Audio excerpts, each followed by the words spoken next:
영구 동토층은 기후 변화의 시금석이면서 또 큰 위기로 다가올 수 있는 시한폭탄이다. 네. 이렇게 말씀드릴 수 있을 것 같습니다. 그 시한폭탄을 터뜨리면 안 되겠네요.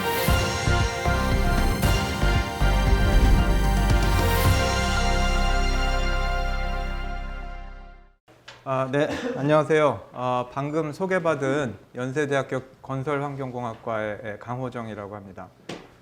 오늘 좋은 자리에 초청해 주셔서 감사드리고요. 오늘 제가 드릴 말씀의 제목은 영구 동토층 융해의 위기와 기회라는 제목으로 준비를 했는데, 여러분들이 전공도 다양하시고 또 지금 하시고 있는 일들의 배경도 많이 다르실 것 같아서 가능하면 너무 전문적인 단어들은 빼고 쉽게 좀 이해하실 수 있는 내용으로 설명을 드리도록 하겠습니다. 그리고 내용은 크게 두 부분으로 준비되어 있는데요. 첫 번째는 그 영구 동토층에 대한 일반적인 얘기, 그러니까 제 전공 이외에 많은 분들이 관심을 가질 만한 부분을 말씀을 드리고, 후반부에는 제가 지금 전공하고 있는 내용을 중심으로 말씀을 드리겠습니다. 자, 먼저 영구 동토층은 영어로는 이제 퍼마프로스트라고 하는데, 그 말을 사실 그냥 한자어로 그대로 번역한 겁니다. 퍼마는 퍼머넌트 할 때 퍼마고요. 프로스트는 얼어있는 거니까 글자 그대로 영구적으로 얼어있는 땅이라는 뜻입니다. 그래서 과학적인 정의는 어떤 땅이 2년 이상 연속해서 0도씨 이하로 어는 지역을 다 퍼마프로스트라고 정의를 합니다. 근데 얼기는 하는데 북극도 이제 여름이 있습니다. 그래서 여름이 짧긴 하지만 보통 6, 7, 8, 한 석 달 정도는 이제 여름이라서 가보면은 대기 온도가 한 15도, 굉장히 상쾌한 그런 날씨가 한 3개월 지속되고, 나머지 9개월은 이제 거의 눈으로 덮여 있죠. 얼음으로 덮여 있는데, 여름철이 되면 요 지표면은 조금 녹습니다. 그래서 그 녹는 층을 영어로는 액티브 레이어, 우리말로는 활동층 또는 뭐 활성층이라고 부르는데, 그리고 그 밑에는 여름이 되든 뭐가 되든 절대 녹지 않는 이제 퍼마프로스트 층이 있고요. 또 땅속에 파보면은 이렇게 얼음이 쐐기 모양으로 얼어 있는 부분들이 있습니다. 이걸 이제 아이스 웨지라고 부릅니다. 그래서 우리가 영구 동토층이라고 했을 때 실제로 여름에 가보면 얼어 있는지 몰라요. 겉에는 이렇게 풀이 자랍니다. 풀이 자라고 그냥 보통 흙처럼 보이는데, 이제 겨울이 되면은 아래 위부 같이 이렇게 얼어 들어가고, 이제 9월, 10월 되면은 완전 꽝꽝 다 얼어 버리고요. 그 다음에 다음 여름이 되면 또 위에서부터 천천히 녹아갖고 여기까지 녹아서 흙처럼 자라고 되고, 이제 식물들도 자라고 이런 이제 상황들이 됩니다. 그래서 그럼 영구 동토층 하면 우리는 이제 북극에 조금 있겠지라고 생각을 할 텐데, 사실 지구에서 북반구 면적의 4분의 1 정도가 영구 동토층입니다. 그러니까 굉장히 넓은 지역이고요.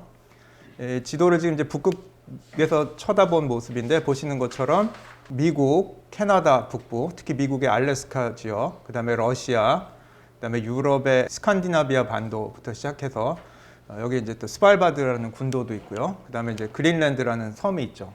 이러한 지역들이 전부 이제 영구 동토층에 해당이 됩니다. 근데 물론 극지방에 가까운 쪽은 1년 내내 그냥 전 지역이 다 얼어 있기도 하고요. 여기 색깔이 조금 희미한 데를 보시면 이제 이런 지역은 전체가 다 얼어 있는 게 아니라 이제 듬성듬성 얼게 되고, 그래서 이제 그거를 이렇게 전체 면적 중에 얼마나 얼어 있느냐에 따라서 이렇게 여러 가지 분류를 하기도 하는데, 지금 여기 보시는 이러한 면적들이 영구 동토층에 해당이 됩니다. 마찬가지로 남극도 영구 동토층이 있고요. 거기 이제 빙하로 그냥 덮여 있는 지역들이 있고, 그 다음에 극지방이 아니더라도 고산지대, 예를 들어서 중국의 그 티베트 칭하이라고 부르는 지역도 굉장히 넓은 영구 동토층이 있습니다. 그래서 이제 중국 사람들은 자기네들을 고원지대를 Third Polar라고도 부릅니다. 제3의 극지. 그래서 북극 있고 남극 있고, 자기네들도 그거에 해당할 만큼 굉장히 넓은 지역에 극지가 있다, 이렇게 얘기를 하고 있습니다. 그래서 보시는 것처럼 남극에는 이제 우리가 잘 알다시피 대륙이 있는데, 그 땅에는 이제 소유권은 정확히 없죠. 그래서 이제 여러 나라들이 과학자들이 가서 연구들도 하고 개발을 못하지만, 그래서 우리나라도 남극에 세종 기지도 있고 장보고 기지도 두 개의 기지를 가지고 있습니다.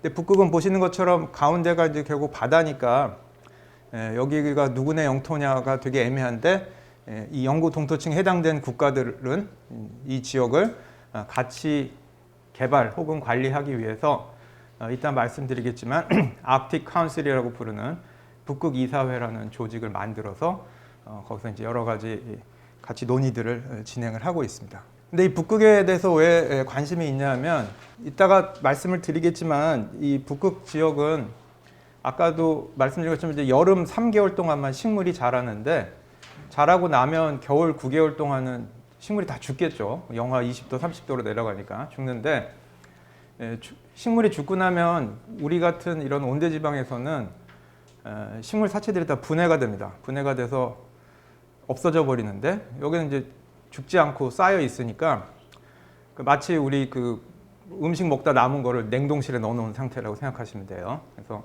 미생물이 자라질 못해서 썩지를 않으니까 이 유기물이 이제 계속 쌓이게 됩니다. 쌓이게 되는 이제 그런 상태고 거기에 덧붙여서 지금 인류가 직면한 가장 큰 환경 문제 중에 하나인 기후 변화 문제를 살펴보면 온도가 가장 많이 올라간 지역이 여기 보시는 이 북극 지역입니다. 그래서 예를 들어서 1950년, 60년, 70년대에 비해서 2000년대, 2010년대에 온도 서로 비교를 해보면 빨간색으로 표시되면 될수록 온도가 많이 올라간 건데 보시는 것처럼 북극 있는 데가 가장 붉게 나타나고 있습니다. 그래서 거의 3도, 4도 정도 더 올라간 것으로 예상을 하고 있습니다. 그에 비해서 전 세계적으로 거의 온도가 다 올라가고 있긴 한데 다른 지역은 0.5도, 우리나라도 0.7도 정도 상승했다고 알려져 있으니까 북극 지방이 기후 변화에 가장 강하게 노출돼 있다. 또 가장 큰 변화가 일어나고 있다. 이렇게 말씀드릴 수 있고요. 현재까지 변화된 상황뿐만 아니라 앞으로의 예측도 보면 앞으로 기후가 가장 많이 변할 지역을 북극으로 꼽고 있습니다. 그래서 한 100년 후쯤 되면 지금보다 온도가 한 6도 정도 올라갈 것이라고, 최악의 경우 6도, 그 다음에 덜 올라가더라도 4도 이상 더 올라갈 거라고 예측을 하고 있습니다. 그러다 보니까 여러 가지 변화가 있는데 가장 눈에 띄는 변화는 이 지역이 이제 바다긴 한데 겨울철에는 여기 이제 큰 얼음이 생깁니다.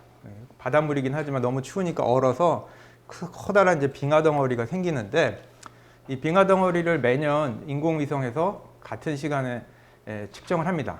매년 9월에 측정을 하는데 그래서 이 데이터가 이제 1900년대부터 잘 있어요. 옛날에는 물론 위성이 없으니까 인공위성은 아니고 지나다니는 배나 국가에 있는 그 지역에 이제 해양 조사를 하는 데서 면적이 얼마나 되는가를 이제 계속 측정한 자료들을 가지고 리컨스트럭트한 데이터가 있고 여기 빨갛게 표시된 여기서부터는 이제 위성 영상을 이용을 해서 면적을 측정을 하고 있습니다.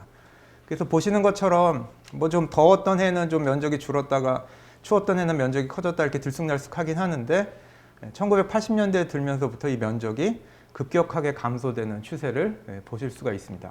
그래서 가끔 뉴스나 이런 데 보시면 북극 빙하가 역대 가장 면적이 줄었다 이런 얘기들을 하고 있고 이 온난화에 아주 직접적인 영향을 받고 있는 지역이라고 말씀드릴 수 있습니다.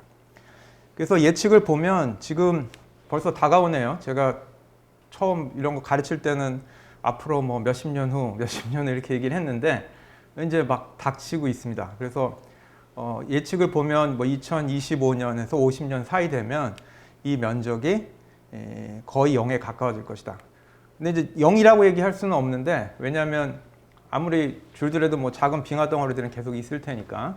근데 이 사람들이 이제 정의한 그 면적이 있습니다. 얼마 이하로 떨어지면 없는 거로 치자라고 이제 그런 라인이 있는데 아주 이상적인 상황. 물론 이것도 이제 앞으로 기후 변화가 얼마나 가속화될 것이냐, 혹은 속도가 늦춰질 것이냐에 따라 달라질 것이고, 또 가속화될 것이냐, 속도가 늦춰질 것이냐도 또 인간의 그 경제 활동하고 연관돼 있기 때문에 어떻게 변할지는 모르겠지만 지금 예측으로는 2050년대 이후 되면 이게 이제 거의 없는 상태가 돼버릴 것이다. 이렇게 예측을 하고 있습니다.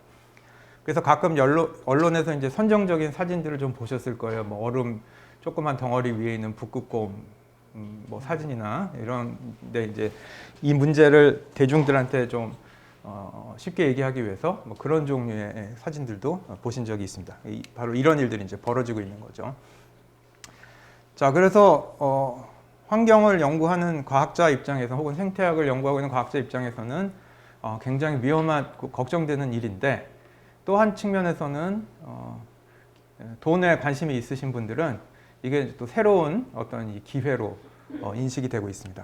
이게 대표적인 게 이제 북극 항로인데요. 여기 보시는 것처럼 우리나라에서 지금 유럽의 네덜란드 로테르담까지 이제 만약 배가 간다 그러면 지금 가는 길은 보시는 것처럼 부산항을 떠나서 말레이 해협 싱가포르를 지나갔고 수에즈 운하를 통해서 유럽으로 가는 길입니다. 그래서 이게 이제 거리가 한 2만 킬로미터 정도 된다고 알려져 있습니다. 근데 만약에 북극해를 통해서 가면 거리는 한 15,000km 정도로 줄어듭니다. 그래서 실제로 제가 알고 있기로는 이명박 정부 때 이 일에 대해서 관심을 굉장히 많이 가지고 실제 feasibility study도 많이 하고, 또 그 이유로 인해서 대통령이 직접 그 다산 기지도 방문하고 그랬던 것으로 이제 기억을 하고 있습니다. 근데 이제 이 거리가 짧긴 한데 우리가 운전할 때 내비 찍었을 때 거리가 짧다고 항상 빨리 가는 건 아니죠. 막히면은 빨리 못 가는데, 여기에 문제는 뭐냐면 여름철에 이게 다 녹긴 하지만 그래도 빙하들이 상당히 있기 때문에 안전성의 문제도 있고요. 그리고 일반적인 배로는 갈 수가 없고, 그런 빙하들에 대한 대비가 돼 있는 쇄빙선 내지는 쇄빙선에 해당할 만큼 강력한 그런 물리적 구조를 가진 배가 이동을 해야 됩니다. 그래서 그게 이제 비용이 많이 들고 안정성의 문제가 있기 때문에 실현이 안 되고 있는데, 이게 또 다시 최근에 큰 관심을 끌고 있는 이유는 잘 아시겠지만 저번에 수에즈 운하가 한번 막힌 적이 있죠. 막혔더니 물류 대란이 일어났습니다. 그러니까 이제 그래서 사람들한테 사실 좀 잊혀져 있던 것이, 첫 번째는 기후변화 때문에 이 빙하가 계속 녹으면 배가 이제 훨씬 더 많이 다닐 수 있는 안전적한 루트가 될 수 있고, 두 번째, 이런 수에즈 운하나 이게 뭐 사고나 혹은 정치적인 이유로 만약 막히게 되면 굉장히 큰 문제를 일으키기 때문에 러시아에서 이걸 이제 또 개발하려고 최근에 굉장히 마케팅을 많이 하는 것으로 알고 있습니다. 그런데 이제 문제가 아까 말씀드린 것처럼 쇄빙선에 문제가 있고, 그다음에 이제 이 배가 또 들어보셨겠지만 그 대기 오염의 굉장히 큰 주범 중에 하나입니다. 그래서 실제로 우리나라도 미세먼지 측정한 자료들을 보면 대도시도 공기 질이 나쁘지만 항구들도 굉장히 대기질이 안 좋고요. 그 이유는 이 배들이 이제 도시에선 잘 못 쓰는 좀 저질의 석유들을 아직은 쓸 수 있습니다. 우리 이제 벙커 CU 같은 거는 난방용으로 이제 더 이상 못 쓰는데 배에서는 아직도 쓰고 있기 때문에 이 대기 오염의 아주 큰 소스 중에 하나입니다. 근데 북극이 지금은 뭐 사람의 활동이 없으니까 상당히 깨끗한 편인데, 이제 배들이 다니기 시작하면 이 지역의 오염 문제가 굉장히 심각해질 것이다. 또 이런 이제 우려들도 있습니다. 그래서 이 북극 항로가 경제적인 어떤 가치가 있을 수도 있는데 이런 문제들이 있고요. 거꾸로 말하면 이런 문제들을 해결하는 것이 또 하나의 큰 비즈니스가 될 수 있을 것 같습니다. 그래서 예를 들면 지금도 이제 조선 산업이 약간 죽었다가 최근에 또 다시 살아나고 있는데, 그게 이제 보통 배들은 아니고 대부분 특별한 기능을 가진 배들이 굉장히 경제성이 높고 부가가치 높은 곳으로 알려져 있는데, 예를 들어서 북극 항로 이동할 수 있는 종류의 배를 만들거나 개발하는 거.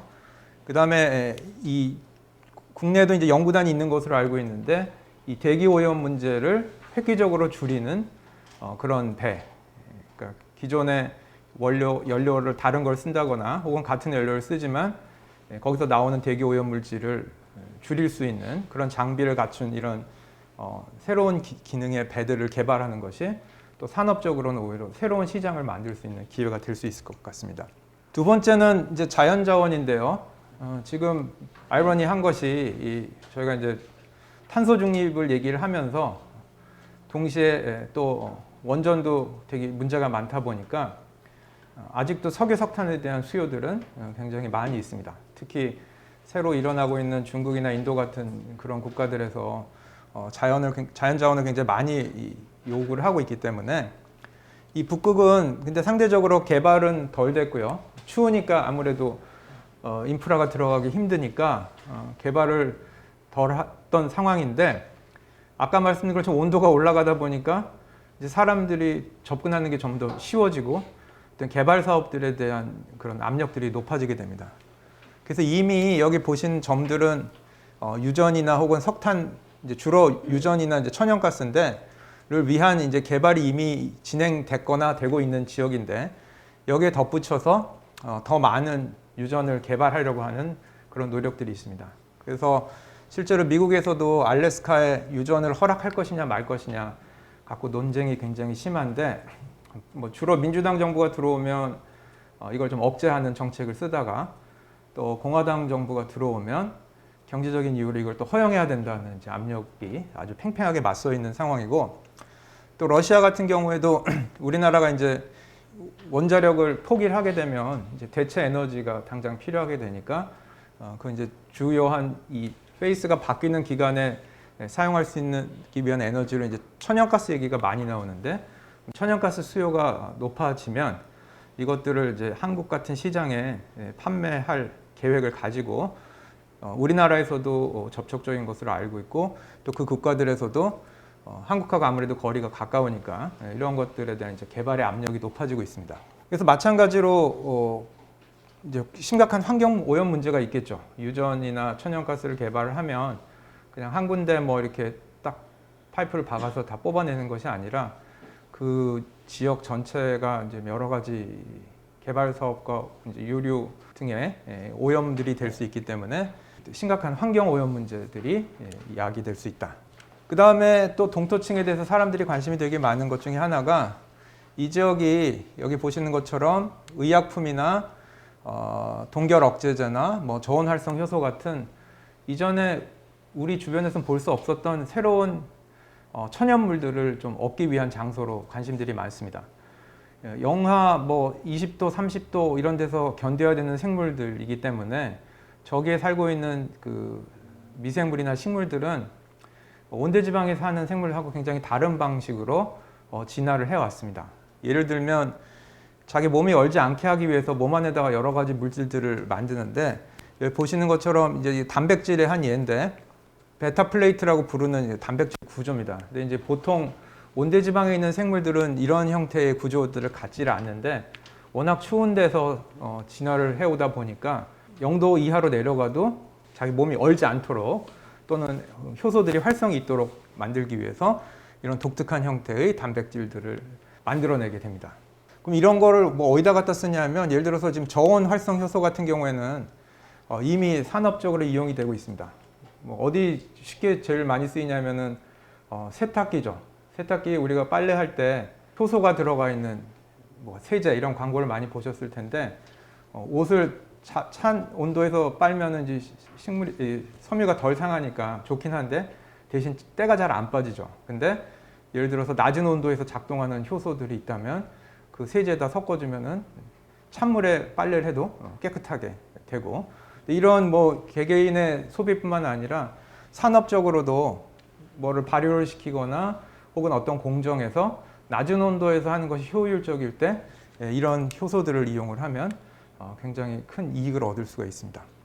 그 다음에 동결 억제제 같은 경우에는 의학에서도 많이 연구가 되죠. 예를 들면 어떤 조직이나 세포를 오랫동안 보존을 시켜 낮은 온도로 보존을 시켜야 되는데 그렇다고 또 꽝꽝 얼었다 녹으면 나중에 활성이 없을 수도 있으니까 온도는 낮게 유지하되 얼지는 않게 만든다든가 뭐 이러한 것들에서 굉장히 이제 큰 역할을 할 수 있기 때문에 이런 종류의 연구들도 많이 진행이 되고 있습니다. 그 다음에 또 녹다 보니까 이제 사회 인프라에 또 그 안정성에 문제가 생기는데 여기 보시는 것처럼 이제 극단적으로 길이 얼었다 녹았다 하면서 예전에는 안 녹던 지역이 녹으면서 이제 이런 문제들이 생깁니다. 그래서 도로나 특히 철도, 그다음에 아까 말씀드린 것처럼 천연가스들 같은 경우에는 이제 캔에서 이제 이동을 할 때 파이프들을 많이 이용하는데 이런 융해가 점점 심해지다 보니까 얼었다 녹았다 하는 상황에서 견디는 소셜 인프라스트럭처를 어떻게 만들 것인가 하는 것이 또 큰 연구 주제로 등장을 하고 있습니다. 그래서 실제로 우리나라에서도 건설기술연구원 같은 데서 이런 저온이었는데 온도가 올라가서 융해가 일어나고 있는 지역들의 도로는 어떻게 포장을 하고 어떤 식의 재질의 파이프를 어떻게 만들어야지 이런 변화들을 견딜 것인가 하는 것도 또 새로운 연구 주제 및 상업적 이용에 굉장히 중요한 부분으로 등장을 하고 있습니다. 그다음에 또 걱정스러운 것 중에 하나는 이 북극이 녹으면서 어떤 질병들이 퍼지는 소스가 되지 않을까 하는 것들도 굉장히 큰 관심을 끄고 있습니다. 예를 들어서 그 앤스락스라고 부르는 탄저병 같은 경우에 인간들한테는 이미 박멸이 됐습니다. 더 이상 사람들한테 탄저병은 일어나지 않는데 예를 들면 러시아에서 어떤 일들이 벌어졌냐면 그 야말 반도라고 하는 지역에서 이 술록 있죠. 큰 사슴 같은 술록대들이 이 탄저병에 걸려서 죽은 것들이 몇 번 보고가 됐습니다. 근데 원래 술록 안에서는 탄저병이 계속 돌고 있었는데 이 병이 이제 거의 없어지다 보니까 러시아도 원래 예방 접종을 계속 술록한테 시켰는데 돈을 아끼느라고 접종을 안 시키다 보니까 탄저병이 한번 크게 돌았고요. 그래서 그게 사람한테까지 퍼지는, 사실 사망자 숫자는 많지는 않은데 어쨌든 사망자가 나왔다는 게 굉장히 이제 충격적인 일이고, 또 하나 사람들이 걱정하는 거는 예전에 뭐 몇백 년 전에 탄저병이 됐든 천연두가 됐던 지금은 이제 없어져 버린 질병들한테 걸려서 죽은 사람들이 있습니다. 그래서 이제 땅 속에다가 묻어놨는데 이 극지방이 워낙 춥다 보니까 땅 속에서 썩지 않고 계속 꽝꽝 얼어 있는 상태로 있다가 이제 융해가 되면서 이 시체들이 나오면 여기서 질병이, 우리가 없어졌다고 생각하는 질병들이 다시 퍼져가면 어떻게 할 것인가라는 걱정에서 이런 이제 의학적인 연구들도 진행이 되고 있습니다. 이제 예를 들면 여기 이제 그 피소 바이러스라고 부르는 대중한테는 자이언트 바이러스라고 알려져 있는데, 원래 바이러스는 굉장히 작아요. 작아서 세균보다 더 작아서 세균에도 감염될 수 있을 정도로 이제 작은 생물체인데, 가끔 이 세균만큼 큰 슈퍼 바이러스들이 몇 종이 발견이 됐습니다. 근데 그 중에서 두 종류가 이런 이제 극지방에서 발견이 됐고요. 여기 보시는 건 아까 말씀드렸던 그 고대 중세 이제 유럽 지방의 그 영구동토층에 얼어 죽어 있던 시체를 발견을 한 거예요. 이제 고고학적인 연구인데 발굴했는데 이제 한 생물학자가 이 사람들 봤더니 천연두로 사망한 것으로 추정이 돼서 이제 이 얼어붙은 이 시체 사체에서 세균을 분리해 보려고 그래서 이제 DNA를 뽑아갖고 분석을 했더니 근데 완전한 천연두는 아니고 그 천연두의 유전자의 일부를 가지고 있는 것들이 이제 확인이 됐습니다. 그러다 보니까 유럽 언론에서도 극지방이 녹으면서 좀비 바이러스가 뭐 나온다, 뭐 수천 년 숨어있던 뭐 질병이 이제 쏟아져 나온다, 이런 식으로 이제 막 보도를 하면서 사람들이 걱정을 하고 있는데, 특히 지금 코로나 바이러스 때문에 이런 질병들에 대해서 특히 이제 코로나 바이러스도 인수공통 감염증이라고 추정이 되는데, 명확하진 않지만 동물한테 감염이 됐다, 이게 이제 사람한테 온 것으로 추정이 되는데, 북극 지방이 추워 있을 때는 이런 문제들이 없었는데 점점 사람들도 많이 가고 또 이렇게 땅 속에 얼어 있던 것들이 노출이 되고 또 동물들의 이동들도 굉장히 큰 변화들이 있습니다. 예를 들어서 이제 그 물개 같은 경우들이 극지방에 사는 애들하고 이쪽 온대 쪽에 사는 애들하고 굉장히 다른 방식으로 진화를 해갖고 이제 거의 격리돼 있었는데, 온도가 올라가다 보니까 점점 중위도에 혹은 보리얼 지방에 살던 애들이 극지방으로 좀 서식처가 바뀌고, 그러다 보면 얘네들이 안 가지고 있던 이런 질병 같은 것들을 감염되는 거, 이런 것들도 이제 보고가 되고 있습니다. 이러다 보니까 이게 사람들한테 어떤 새로운 질병을 일으키지 않을까 하는 이제 그런 걱정들도 가지고 있습니다. 자, 그래서 여기까지가 이제 일반적인 혹은 재전공 이외에 사람들이 북극했을 때 기후변화가 일어나면 어떤 일이 일어날 것인가에 대해서 이제 많이들 관심을 가지고 있는 부분이고, 제가 하고 있는 연구는 이 영구 동토층에 저장되어 있는 이제 탄소에 대해서 저는 관심을 가지고 있습니다. 아까 말씀드린 것처럼 여름철에 3개월 동안 풀이 자라다가 죽고 겨울이 되면 이제 꽝꽝 얼어 있는데 이게 썩지를 않으니까 이게 계속 쌓이게 됩니다. 그래서 아까 그 영구 동토층 단면을 보여드렸을 때 보셨겠지만 색깔이 아주 시커먼 색깔이죠. 그 시커먼 색깔이 뭐냐면 죽은 사체가 썩지 않고 쌓인 거라고 생각하시면 돼요. 그래서 여러분들이 등산 갔을 때 산 속에 아주 낙엽이 많이 쌓인 층을 이제 파보시면 밑에 이제 부식토라고 하죠. 뭐 이렇게 식물도 잘 자라고 농사도 잘 자랄 수 있는 그런 이제 시커먼 그런 흙들도 그거보다 더 짙은 농도의 그 유기탄소들이 이제 쌓여 있다고 생각하시면 됩니다. 그래서 얼마 정도 쌓여 있냐면 대략 한 1300에서 1500 페타그램 정도의 그런 유기탄소가 쌓여 있는 것으로 추정이 됩니다. 이게 페타그램은 얼마냐면 10의 15승입니다. 그래서 이 양이 숫자가 잘 안 와닿으실 텐데 이게 어느 정도냐면 매년 우리가 화석연료를 떼서 내보내는 CO2 양이 한 11에서 12 페타그램 정도 된다고 알려져 있습니다. 매년. 그러니까 그 인간이 산업활동으로 내놓는 CO2 양의 한 100배, 매년 1년 내놓는 양이 한 100배 정도 되는 유기탄소가 여기 지금 이제 극지방에 쌓여 있습니다.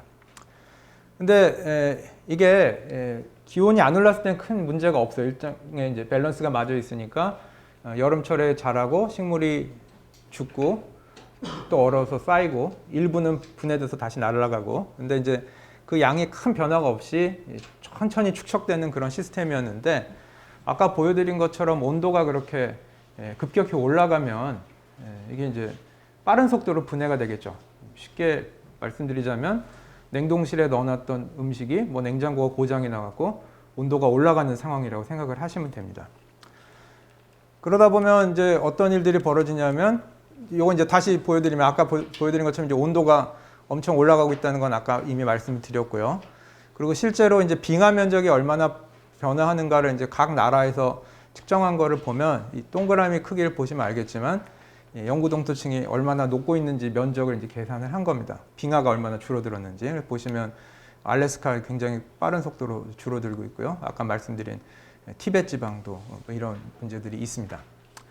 이러다 보니까 표면에 아까 활성층 여름철에 녹는 깊이라 그랬죠. 이게 이제 점점 더 깊어지게 됩니다. 그러면 어떤 일이 벌어지냐면 일단 유기물 분해 속도가 빨라져요. 이 그래프에 요 X축은 온도 마이너스라고 보시면 됩니다. 그러니까 이쪽 좌측으로 갈수록 온도가 올라가는 거고 이 Y축은 이게 분해되면서 온난화 기체가 발생하는 거를 이제 보여주고 있습니다.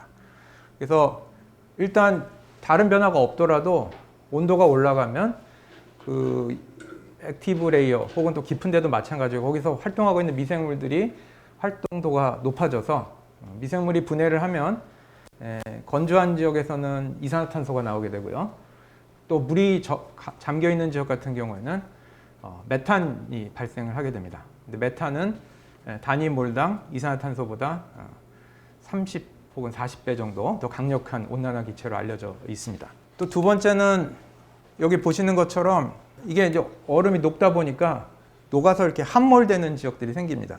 함몰되면서 얼었던 게 녹으니까 물이 고이겠죠. 낮은 데 고여서 여기 보시는 것처럼 이렇게 호수같이 생기는데 이거를 서머카스트라고 부릅니다.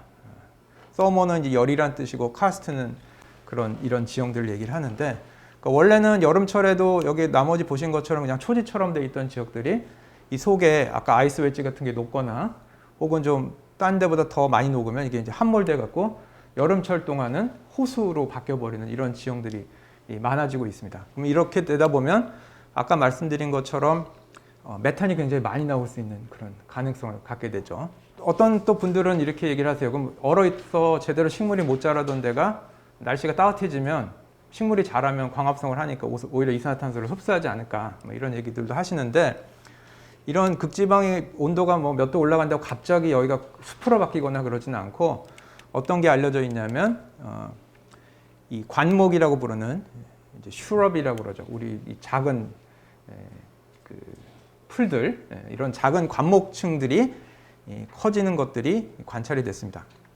그럼 이제 아무것도 이런 풀들만 있다가 이런 관목들이 들어오면 얘네들이 이제 광합성을 하니까 CO2를 더 흡수를 하긴 하는데 또 이게 큰 변화들을 일으킵니다. 어떤 변화들이 일어나냐면 여름철에는 얘네들이 자라니까 밑에 그늘이 지게 되죠. 그늘이 져서 실제로 온도를 재보면 오히려 여기를 이제 여름철에 쿨링 시키니까 좋은 거 아니냐 뭐 이러한 연구들도 있었는데 또 다른 연구들 결과를 보면 이 슈럽이 들어오게 되면 겨울철에 이 지역에 눈이 더 많이 쌓이는 지역들도 있고요. 지역에 따라서 또 어떤 데는 눈이 밑에 오히려 덜 쌓이게 되는 지역들도 있습니다.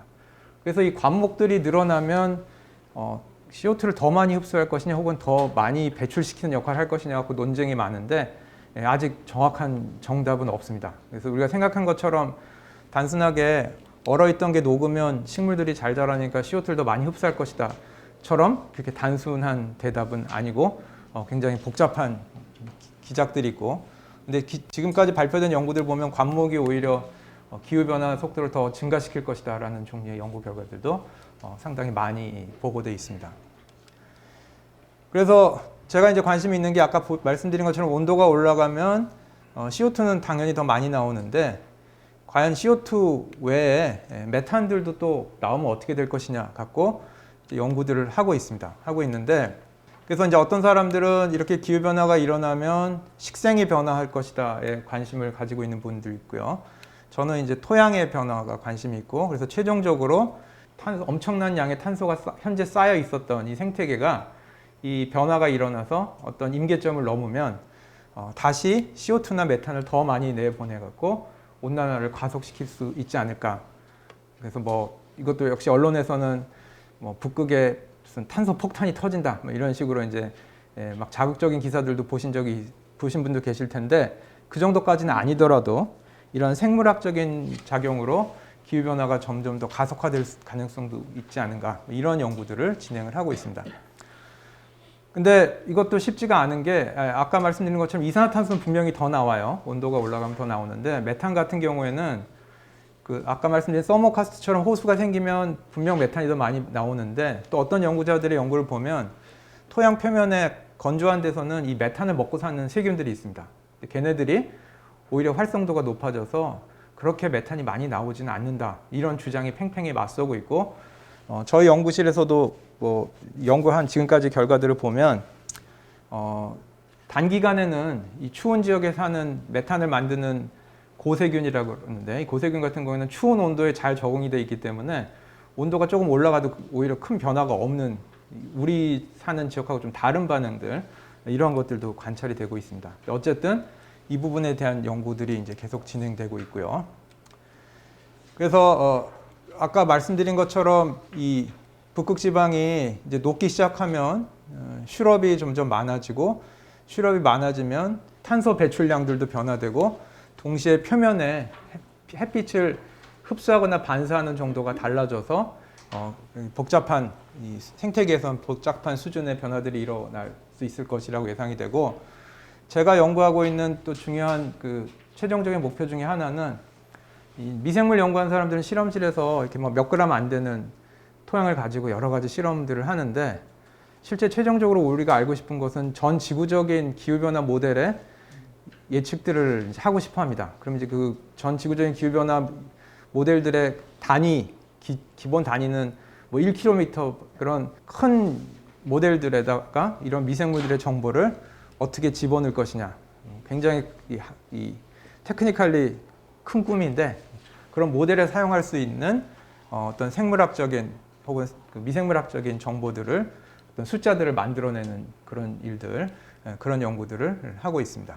아까 말씀드린 것처럼 이 북극에 자기의 영토를 가지고 있는 국가들은 북극 이사회라는 조직을 가지고 있습니다. 그래서 뭐 러시아, 캐나다, 미국, 그다음에 유럽의 뭐 덴마크, 그다음에 노르웨이, 기타 등등 이 국가들이 북극 이사회라는 조직에서 여기 관련된 일들을 결정을 하고 있고 우리나라를 포함해서 중국, 일본, 인디아, 영국 이런 국가들은 비록 거기에는 영토가 없지만 북극해는 그 누구의 소유도 아니다라고 해서 이제 영향력을 행사하려고 아크틱 카운슬의 이제 업서버 국가로 들어 있습니다. 그러니까 이게 어떻게 보면 우리나라의 국가의 위상을 보여주는 것 중에 하나인데요. 사실 여기 뭐 자기 영토도 없는데 니네 마음대로 하지 말라고 뭐든지 좀 영향력을 가하고 싶어서 주요한 국가들이 이제 아크틱 카운슬의 업서버로 참석을 하고 있습니다. 그래서 이 기관에서 여러 가지 프로그램들을 통해서 오염 문제나 동식물상 보존 또 여러 가지 비상사태가 일어났을 때 어떻게 협력해서 이 문제를 해결할 것인가 또 이거 어떻게 지속 가능하게 유지할 것인가 또 최근에는 신종 감염병 같은 것들이 여기서 생기는 걸 어떻게 추적하고 연구하고 그걸 또 만약 생기면 어떻게 예방할 것인가 뭐 이런 종류의 이제 연구들이 프로그램들이 진행이 되고 있고요. 그래서 이런 맥락에서 특히 이제 코비드가 지금 심해진 상황에서 우리가 관심을 가져야 될 것 중에 하나는 이제 원헬스라는 용어들이 있습니다. WHO나 이런 유행기관에서 많이 쓰는 단어인데 우리가 이제 사람들의 질병에 대해서만 직접적으로 관심을 가지고 있는데 이 질병이 생기거나 퍼져나갈 때 되게 중요한 매개 중에 하나가 야생에 있는 생물들, 식물, 동물들의 문제들이 있고 이거는 또 거기 서식하지 않는 그 환경 자체가 어떻게 잘 보존될 것이냐가 결국 우리들의 건강들하게 직접적으로 연관이 돼 있고 우리가 헬스라고 했을 때는 사람의 건강들만 생각하는데 거기에 있는 환경이나 또 서식하고 있는 동식물들의 건강들을 함께 고려해야 된다. 뭐 이런 종류의 주장들과 연구들도 많이 진행이 되고 있습니다. 그래서 이제 오늘 말씀드린 걸 좀 요약을 하자면 북극이라는 지역이 우리하고는 물리적으로 굉장히 떨어져 있지만 전 지구적으로 봤을 때 굉장히 큰 면적을 차지하고 있고 또 그게 기후변화에 가장 큰 영향을 받고 있으며 그거로 인해서 여러 가지 기후변화가 더 악화되거나 환경오염의 문제들도 있지만 동시에 아까 보여드린 것처럼 북극 항로나 혹은 자연자원 개발 혹은 새로운 의약품이나 물질의 개발 뭐 이런 측면에서 새로운 어떤 도전의 장소, 기회의 장소가 될 수도 있을 것이다. 그렇지만 그럼에도 불구하고 이제 저의 입장에서는 기후변화가 여기서 얼마나 더 가속화시키는 역할을 할 것인지에 대한 기초적인 과학 연구가 굉장히 중요하다. 이런 말 정도로 결론을 내릴 수 있을 것 같습니다. 이상으로 발표를 마치도록 하겠습니다. 경청해 주셔서 고맙습니다. 네, 반갑습니다. 산업통상자원전략기획단 오동훈 MD입니다. 오늘은 연세대학교 강호정 교수님을 모시고 연구 동토층 문제에 대해서 대화를 나눠보도록 하겠습니다. 예, 반갑습니다, 교수님. 네, 안녕하세요. 예. 간단하게 본인 소개 좀 하시죠. 예, 저는 연세대학교 공과대학 건설환경공학과의 교수로 있는 강호정이라고 합니다. 네, 반갑습니다. 네.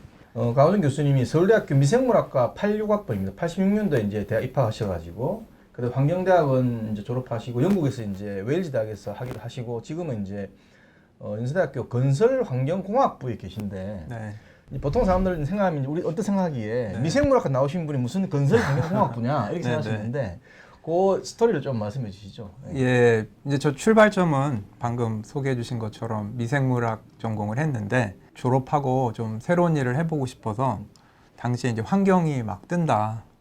아직도 안 뜨고 있는데 그래서 환경이 뜬다고 해서 이제 환경대학원이라는 곳에 진학을 해서 그때 이제 전공을 조금 바꿔서 생태학 공부를 하게 됐습니다. 그쪽으로 박사학위를 하고 포스닥도 그 생태학 쪽 연구를 하다가 이제 제 첫 직장이 이화여대였는데 귀국하면서 환경공학과의 생태 쪽 전공자를 뽑으셔서 환경공학, 처음 이제 공대에 소속이 됐었고 그 인연으로 인해서 현재 있는 직장도 건설환경공학과 환경공학 내용들이 좀 들어가 있습니다. 그리고 사실 이제 토목하고 생태는 굉장히 상극의 학문이라고 할 수 있는데 한쪽은 이제 계속 개발 사업이 주 관심사고 한쪽은 이제 보존하는 데 관심이 있는데 최근의 경향은 이런 개발과 보존의 조화를 이루는 거, 또 이제 공존하는 거, 인간과 자연이 어떻게 잘 공존해서 살 것인가에 대한 관심이 많기 때문에 예, 말씀하신 대로 좀 전공이 다르긴 하지만 그게 이제 또 융합되고 있는 그런 분야 쪽 공부와 연구를 하고 있습니다.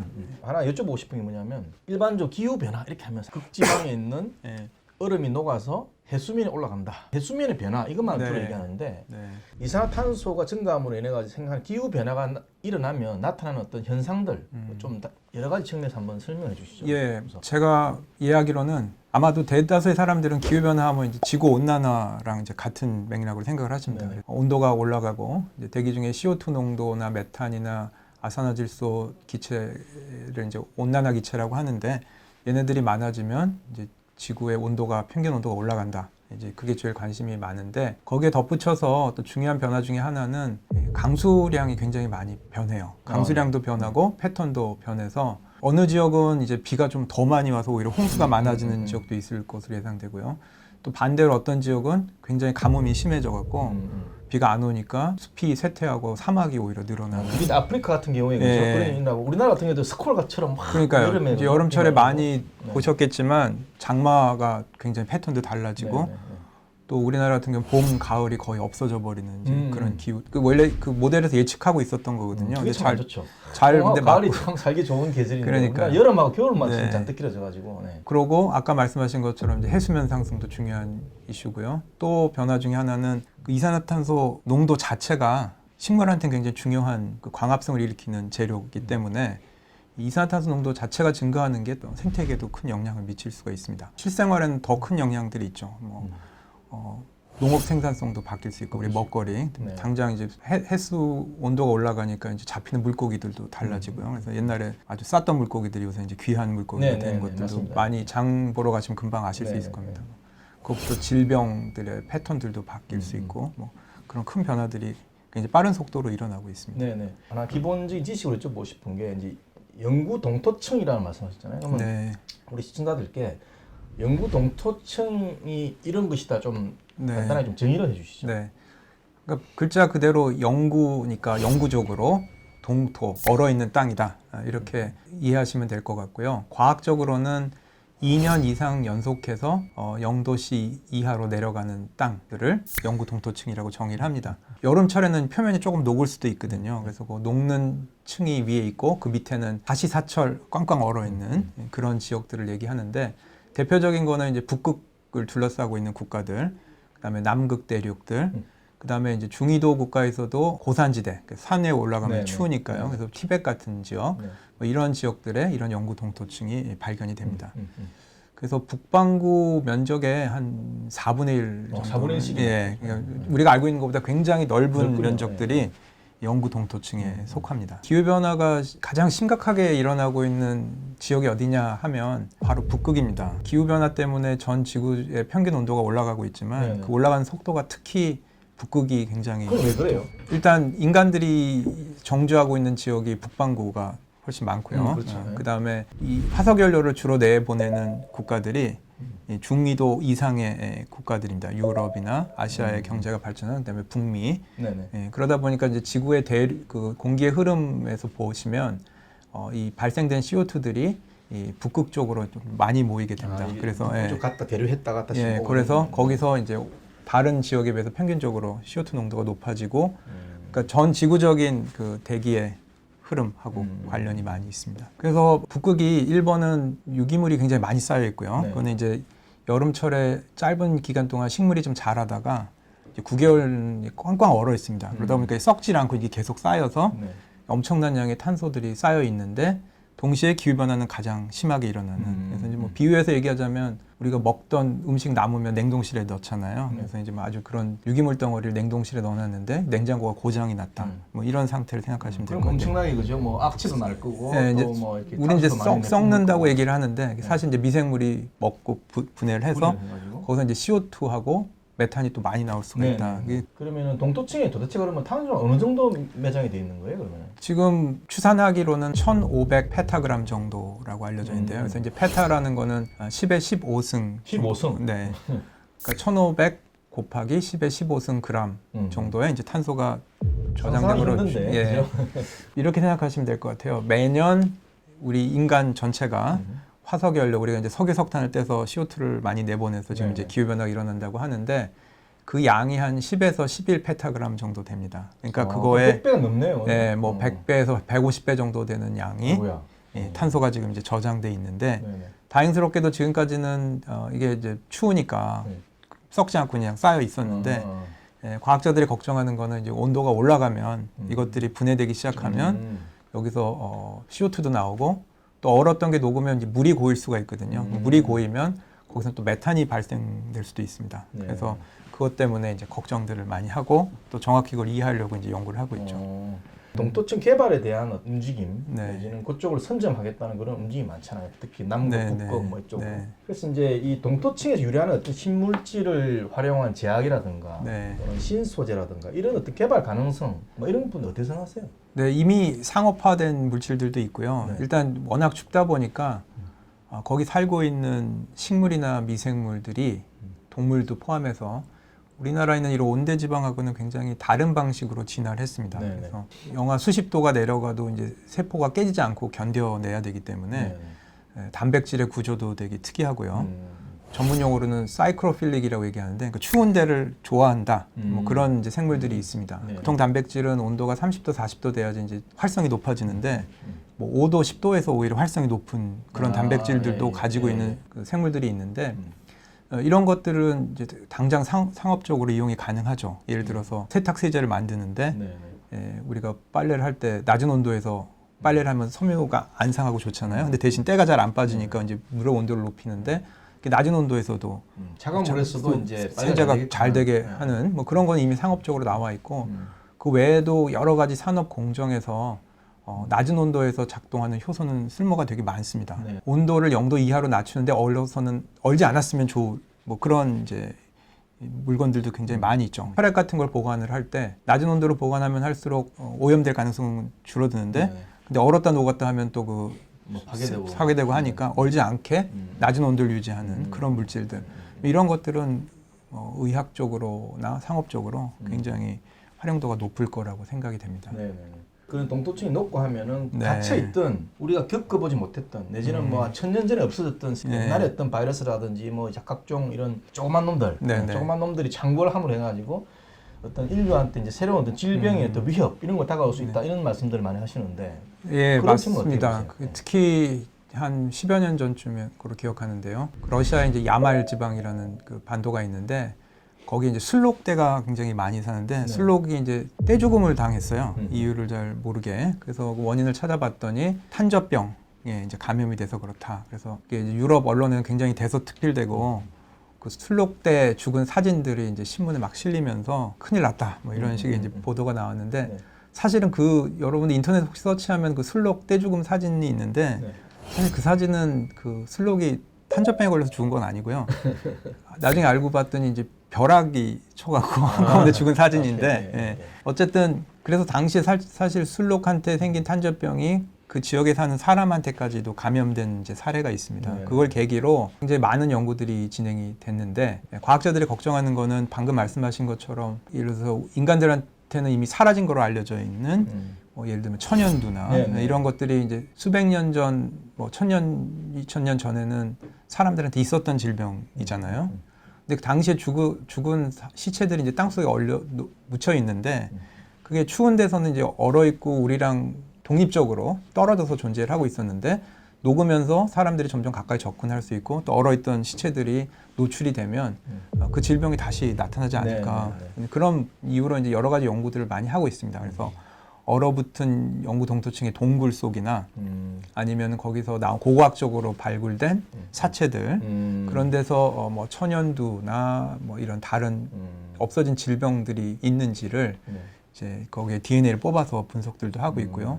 혹은 그 토양 안에 온대지방에선 볼 수 없는 항생제 내성을 가진 세균이 있는지 뭐 이런 종류의 연구들도 상당히 진행이 되고 있는데 학문적으로는 흥미로운데 아직 뭐 사람들한테 직접적으로 보건 혹은 건강상의 위해를 일으킬 만한 일은 없지만 이번 코비드 사태를 보면 알 수 있지만 우리가 전에 예상 못한 곳에서 못한 방식으로 이런 질병들이 일어날 수 있고 특히 동물들하고 인간 모두에게 감염되는 질병 같은 경우에는 인간들 관계없이 동물들의 이동이나 분포에 따라서 그런 질병이 확산된 가능성도 있기 때문에 계속 모니터링하고 연구하는 건 중요하다고 생각이 됩니다. 그 제가 하나 또 하나 여쭤보고 싶은 게 우리 흔히 말하는 이제 극지위원회, 뭐 아르틱 카운슬 해가지고 극지 개발을 위해 가지고 이제 여러 나라들이 이제 노력도 하고 이렇게 일종의 국제 규약도 만들어 이렇게 하잖아요. 그러면은 그런 경우에 우리나라 좀 취해야 될 어떤 뭐 국가적으로 전략적인 방향이 어떠해야 되는지에 대해서 교수님 뭐 고견을 들어보고 싶습니다. 뭐 굉장히 복잡한 문제이긴 합니다. 북극을 뭐 경제 개발을 해야 될 대상으로 생각할 수도 있고요. 또 다른 측면에서는 기후 변화에 굉장히 중요한 시금속으로 생각할 수도 있고, 정반대 입장에서는 인간들이 어떻게든 간섭하지 않고 그대로 보존해야 될 생태계다, 뭐 이렇게 이제 볼 수도 있는데, 그러한 이유 때문에 북극에는, 극점에는 사실은 바다니까 이제 소유권이 없죠. 어느 나라도 없지만 그 영구 동토층을 가지고 있고 북극에 가까운게 영토를 면하고 있는 국가들끼리 이제 말씀하신 것처럼 아크틱 카운슬이라는 협력 기구를 만들어서 네. 개발이나 보존에 관련된 이제 중요한 의사 결정들을 하는데, 네. 우리나라는 거기에 직접 영토가 없기 때문에 아크틱 카운슬의 회원국은 될 수는 없지만 업서버 국가로 지금 참여를 하고 있습니다. 제 개인적인 생각으로는 우리나라 외교력이나 국가의 위상이 굉장히 커졌기 때문에 그런 위치를 차지할 수 있게 됐다라고 생각이 되는데, 그래서 이제 근데 그건 아무 국가나 참여할 수 있는 건 아니고 그거에 대응하는 뭐 여러 가지 활동들을 해야 되거든요. 이제 그래서 평상시에도 과학적인 연구나 여러 가지 이제 그 국제 회의나 이런데 계속 우리의 입장과 그 관점을 가지고 참여를 해야 되는데, 그 중요한 출발점은 일단 지금 이미 국지연구소가 우리나라에 존재하고 있고 많은 연구들이 수행되고 있는데, 거기에 더 많은 연구와 지원과 관심이 있어야 될 것 같고요.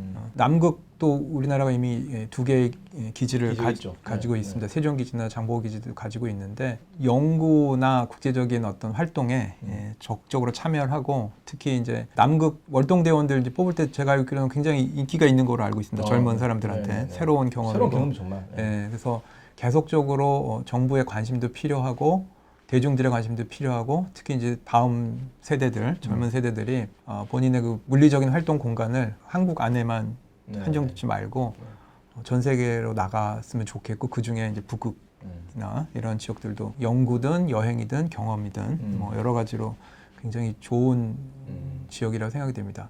정책 쪽을 하나 이제 여쭤보고 싶은 게 뭐냐면은, 이제 전 세계적으로 2050년 탄소 중립 문제가 상당히 핫 이슈예요. 글로벌 이슈예요. 그죠. 그래서 우리나라도 탄소 중립 국가가 되겠다가 2050년까지 계획을 세우고 있는데, 이런 측면에서 교수님 어떻게 생각하시는지 궁금합니다. 뭐 굉장히 어려운 문제죠. 왜냐하면 일단 우리나라가 그 탄소 배출이 굉장히 많은 산업 구조를 가지고 있고, 그리고 인구 밀도도 굉장히 높고, 탄소를 흡수할 수 있는 자연 자원이나 생태계는 또 상당히 적은 편이기 때문에 매우 고통스러운 과정이 될 수밖에 없을 것 같아요. 다른 나라에 비하면. 그렇지만 이게 뭐 우리 미래뿐만 아니라 미래 인류의 생존도 걸려 있고, 또 이게 그런 추상적인 의미 외에도 직접적으로 만약에 탄소 중립을 이룬 선진국들이 있으면 그게 이제 굉장히 큰 어떤 무역 장벽이나 압력으로 올 것이기 때문에 뭐 피할 수 없는, 현실적으로 안 할 수 없는 피할 수 없는 매라고 생각을 합니다. 무역 장벽이 이제 특히 유럽 같은 경우에는 뭐 강력하게 나올 가능성이 있기 때문에 가야 될 길은 분명한데, 물론 이제 핵심은 결국 우리나라 에너지 생산이나 소비 구조를 어떻게 바꿀 것이냐가 이제 핵심적인 부분이 되겠지만, 그 외에 이제 제가 전공하고 있는 입장에서는 국내에 있는 생태계들을 어떻게 잘 활용을 할 것이냐, 탄소 중립을 달성하기 위해서. 그래서 산림일 수도 있고 농업일 수도 있고, 요즘에는 이제 연안을 이제 블루카본이라고 부르는 부분도 있습니다. 바닥을 이용하는 부분부터 시작해갖고, 또 이 생태계를 꼭 우리나라뿐만 아니라 열대지방이나 오늘 말씀드린 북극이나 이런데 또 엄청난 양의 탄소들이 생태계에 저장돼 있는데, 이것들을 어떻게 잘 보존하거나 또 그 탄소 저장량을 확대할 것인가에 관련된 그런 연구나 혹은 더 나아가서 산업적인 개발, 이런 것들도 굉장히 중요하다고 생각이 되고, 이게 2050년이라는 시한이 정해져 있긴 하지만 목표를 달성을 하기 위해서는, 혹은 뭐 좀 늦게라도 달성하기 위해서는 굉장히 다양한 층의 이해들이 필요할 것 같아요. 뭐 아까 말씀드린 에너지나 경제적인 측면도 굉장히 중요하고요.